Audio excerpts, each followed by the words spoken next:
paano ba maghagis o paano maghagis ng malayo. Yan yung kadalasan mga tanong sa atin guys eh. So para lang yun sa mga nagtatanong ha, para lang sa mga newbie kasi may mga baguhan pa rin talaga na nanonood sa atin ngayon na gustong matuto mag-fishing.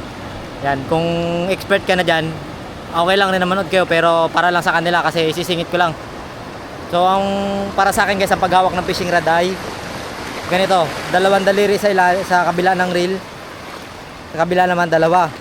So bali para hati, kasi siyempre yung hindi ka mangangalay. Yan, ganyan oh. Yan. So ito yung pinakamaganda para sa akin. Yan, para kung hawak kayo ng line, may naiiwan pa ring suporta. Tapos bubukas ng ganyan guys.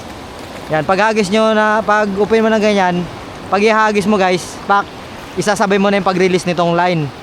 Ibibitaw mo yan, pak, para diretso-diretso na. Pero kailangan i-open ng bail. Yan, ganyan. So try natin ha. Oh, ganun lang. Tapos pag bagsak dapat mahila nyo agad. Lalo na ito, grabing babaw ng grabing babaw lang ng tubig guys. Kailangan mahila nyo kaagad. Importante rin na nahihila kaagad dahil yung mga nakaabang na isda minsan kagaya ng mga needlefish, kapag bagsak niyan dadakmain nila yan kaagad. Ngayon pag bagsak niyan hindi gumalaw yung lure mo, hindi nila kakagatin. So try tayo dyan. Ang gagamitin natin ay 5 grams lang na Master Ellie. Ayan, kasi may maalon guys, pero itong spot na to hindi maraming isda. Yan, isubukan lang natin. Malay mo baka may mahuli rin tayo na malalaki. Hindi kasi ako makapagbuelo ng magandang spot guys dahil malakas ngayon. So ulitin ko, paghawak nyo ng ganyang rod, paghawak nyo ng ganyan. Pero yung sekreto ng malayong hagis guys, nasa setup yun kapag balance. Sundin mo lang yung specs ng rod mo, sundin mo lang yung specs ng rod, malayo ihagis yan. Pag nakalagay dyan, sabi maximum 6 pounds, mag 6 pounds ka lang. Yun ang sekreto nyan talaga, kaya nagiging malayo. Ito halimbawa, igaganyan ko lang, pak, malayo na guys, malayo na siya kaagad. Kasi yung line balance balance yung bigat ng lure, balance yung reel, balance yung line, kaya malayo. So kung mabigat naman yung lure na ilalagay nyo, malayo rin yun. Pero maaari kang sumablay, maaari mabali yung rod mo kapag lumampas ka naman sa specs ng rod mo. Lalapit lang ako ng konti.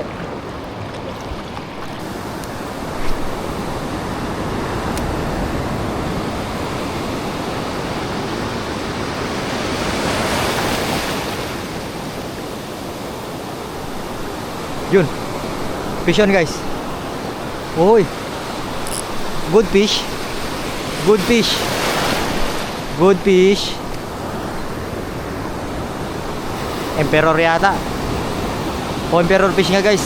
Ang laki. Ang laki ng emperor fish. Ang laki ng emperor fish. Labi lang guys yung tama.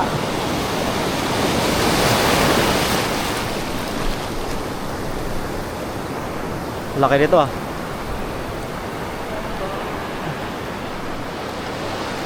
Landed. Ang laking kanuping guys. Ang laki ng kanuping. Ayan oh.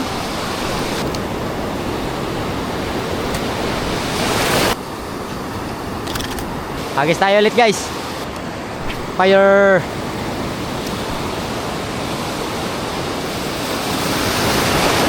Fish on. Fish on guys.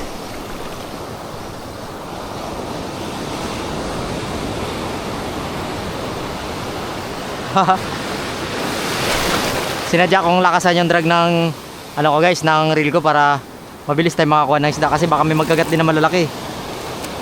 Fish on guys. Checkered snapper. Woohoo! Buti na lang matibay yung hook. Umalag-palag. Ito guys, yung lure na to guys, pag kinain to ng malaki, lalaban to. Kasi matibay yung hook nito. Okay. Another one. May dala kaming net, nandun kay Master Parik. Nandun siya sa kabila nagagis guys. Master Parik.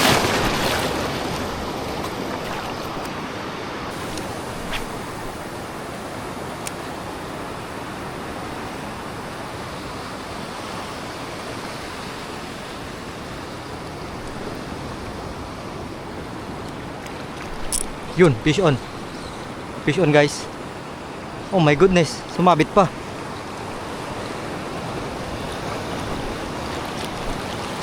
Ay, may malaki pang alon.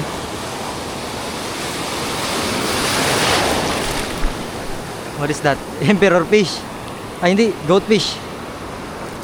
Goat fish. Magkuha mo na ako ng tuhugan guys. At nababasa yung reel ko. May huli na tayo guys.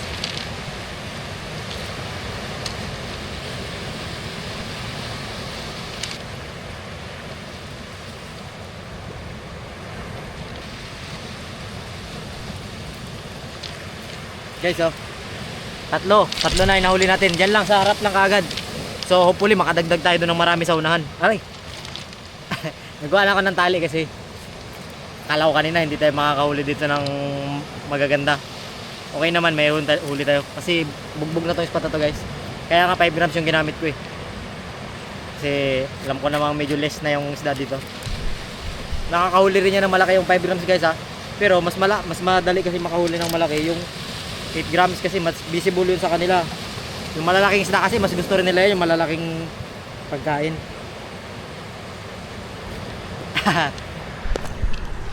So hagis tayo ulit. So sa mga nagtatanong naman kung anong oras yung pinakamaganda mag-fishing. Pinakamaganda guys yung maagang-maaga talaga. Kung kaya nyo madilim-dilim pa, okay lang kasi magaliwanag na rin yun. So para ma-timingan nyo talaga yung pinaka feeding time ng isda. Yun, sa pool guys. Sa pool. Hala, aroy natanggal. Sayang ni Delfish. Pero kung pataas naman yung tubig, pa high tide na, okay yun. Mas maganda rin yun. Kahit natanghali na.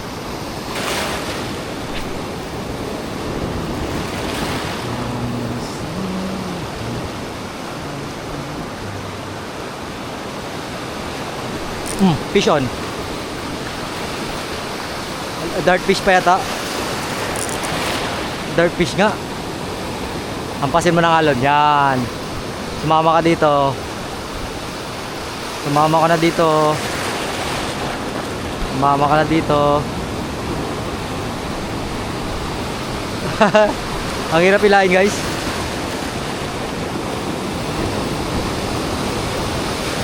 Ang hirap mong ilahin boy.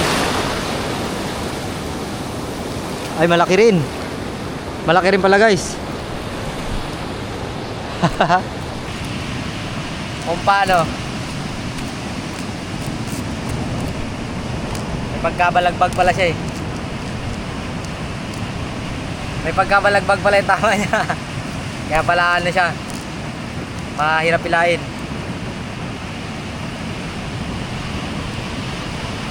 Okay. Tibay talaga rin ako. Pag tumalab, hirap tanggalin.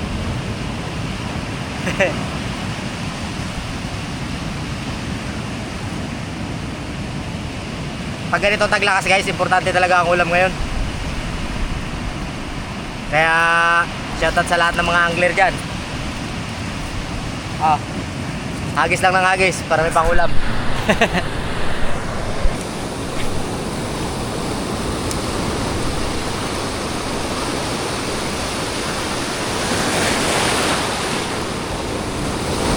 Oh, fish on. Hala.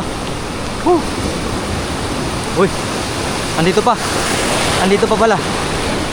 Uy, ano ulit? Pompano. Dart fish ulit, guys. Dart fish ulit.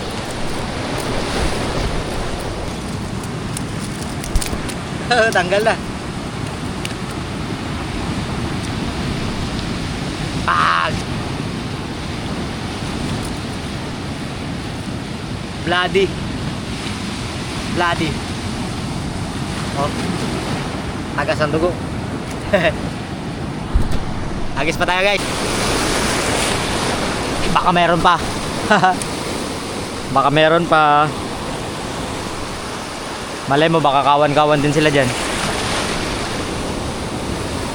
Baka kawan nga guys. Baka kawan nga yung dart fish dyan. Baka kawan nga yung dart fish. Ang likot oh. Dart fish na naman to.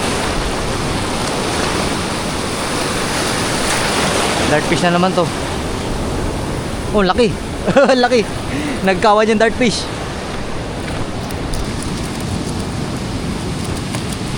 Nagkawan yung dart fish, guys. Likot naman ito.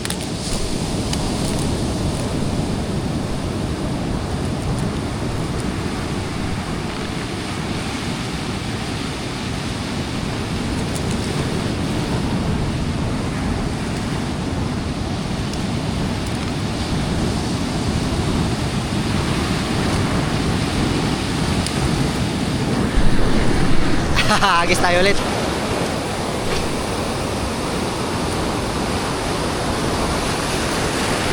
Yun. Sa pool master.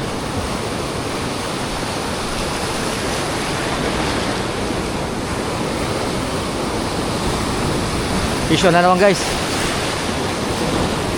Ang hirap nila ilayin, ang lakas.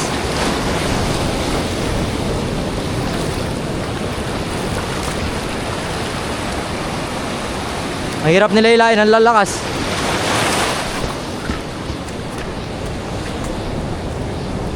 Yan, nakasama ko si Master Pirik guys. Ayun o. 3 man to huli mo. 3. 3 na huli niya. 3 na rin huli ni Master Pirik. Doon siya kanina sa kabilang side kasi medyo malalim naman doon. Target niya kasi mga malalaki, mga tribali guys. Dito makapapicture ng maayos yung mga dartfish. Dahil ang lilikot nila. Wala na, bulag ka na. Bulag ka na. Ka nang malikot.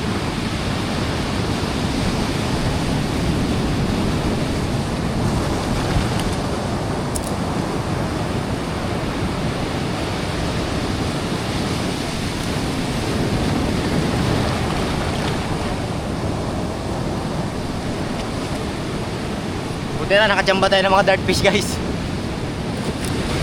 Buti na lang kawan yung dartfish dito. Hindi marami sila. Hagis tayo ulit.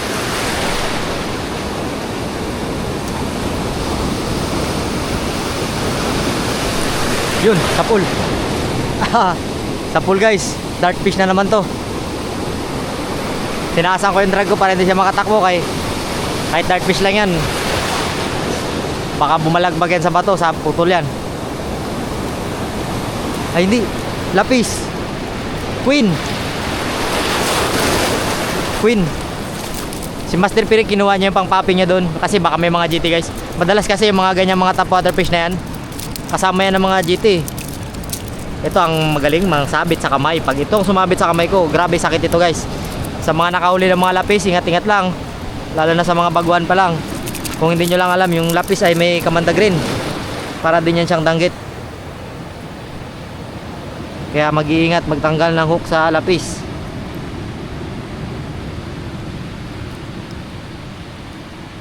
Nangingitim din pag natinigan yan guys. Nangingitim din.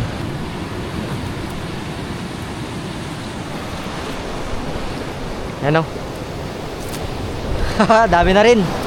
Yan, batiin ko muna si Master Armel Mirano at si Ma'am Rhea at si Master Oli ng New Zealand. Yan, maraming salamat sa inyo mga master. At lalo na kay Ma'am Rhea ay nagbigay ng ng ating memory card. So hindi na tayo kailangan magdala ng extra memory card o magpalit-palit ng memory card pag napupuno yung memory natin. So maraming salamat mga master. Yan, from New Zealand. Agis tayo dito naman. Urong ako kaunti. Urong tayo kaunti. Yung mahilig mag-comment dyan ng urong konti. Shoutout sa'yo.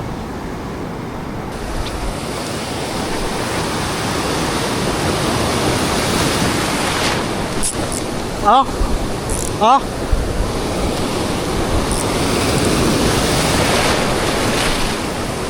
Dapat mahagis mo sa malayo talaga.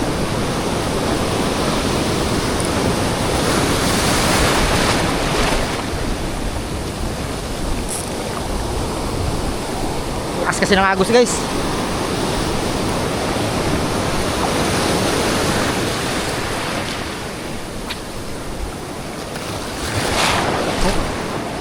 Pumulaw pa tama na.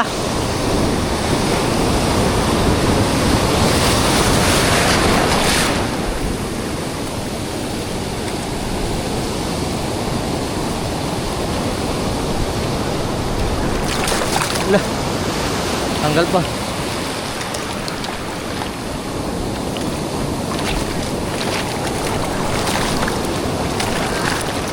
Ang kulit mo boy.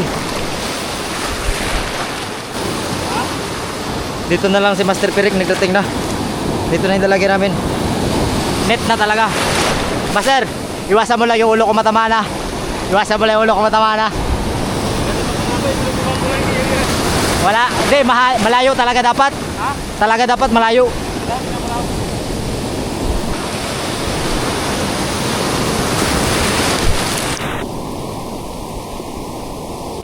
Oh! Mission! Ano nakabitaw? Ha, nakabitaw, sayang. Burit kasi. Nagburit kasi. Kaya nakabitaw.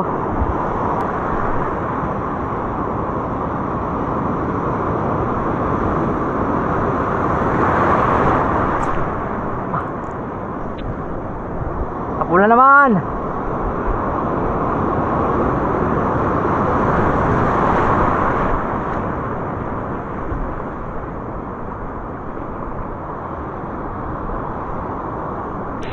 Dali na naman to guys. Yan ang malaking alon. Nagpandali rin kasi yung malalaking alon.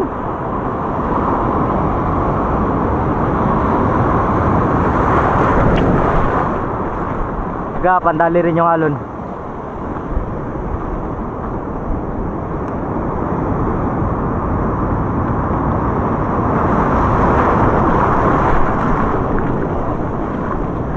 Malayo-layo yun.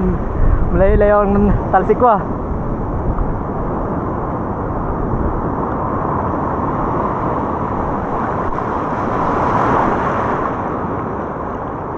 Mahirap din talaga.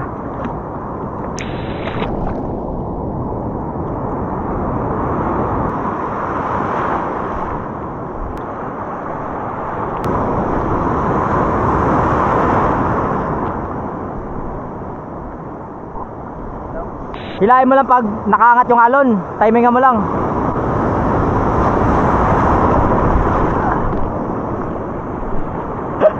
Nawala. Ay, matindi talaga yung alon guys. Hindi ito nagapandurit ng lure, nagapandurit ng angler.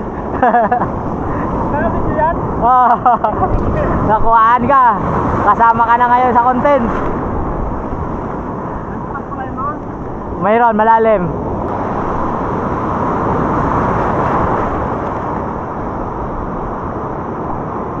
Oh! Kapul! Yan ang malaking alon. Kita mo? Ang dami diba?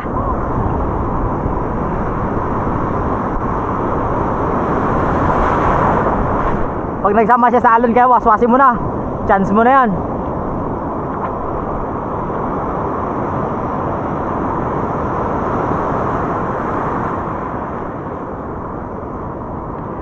Nakabawi na, 3 na ulit. Nawala kanina.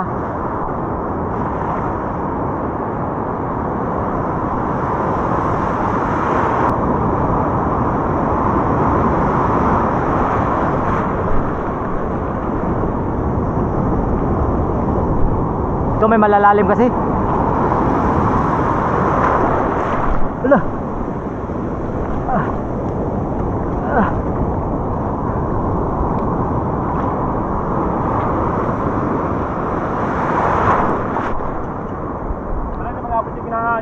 Sa ginagisa mo?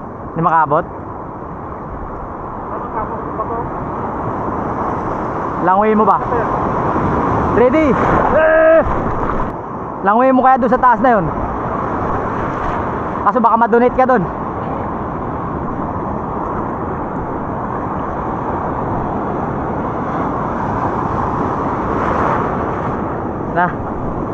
Yung nakabawi na yung 3 na nabitawan natin kanina. Yan na! Yan na! Hilay mo! Hilay mo! Paspasin mo! Di ba pagkagat, naramdaman mo bumigat, bigla-biglay mo para bumaon. Sayang talaga. Sige, isa pa, hagisa mo. Hiwalay. Hiwalay. Sayang, nakasara. Nakasara. Sayang guys, may kumagat na GT. Napakagat niya. May GT talaga. Bukas bibirayin natin. Wasak. Ay kumagat, hinokset. Hindi niya tinamaan, nanggigil. Hinagis ulit, paghagis, hindi naka-open ang bill arm. Paghagis siya, hindi naka-open ang bill arm, basag na, tumama sa bato. Uwi na, bukas guys. So mga susunod na araw ko na may upload. So sana makahuli tayo, GT hunting dito lang sa Sabang. Yan, abangan nyo. Talagang tutudasin natin yung GT. Dalahin ko kagad yung mga dekalibring ano ko dun, mga armas. So agad din na lang guys. Ayan o. Tapo mo na yung master. Yung hook lang ako dun. Bigat-bigat na lang yun dyan. Saka yung split ring. Veterans man. Sabaw man. Ito pwede to. Mata, kuhain natin to no. Ay, wala akong tuhok pala. Ay, ito pwede oh. Ay, hagis ko muna to. Puta baka pwede. Try ko. Gito.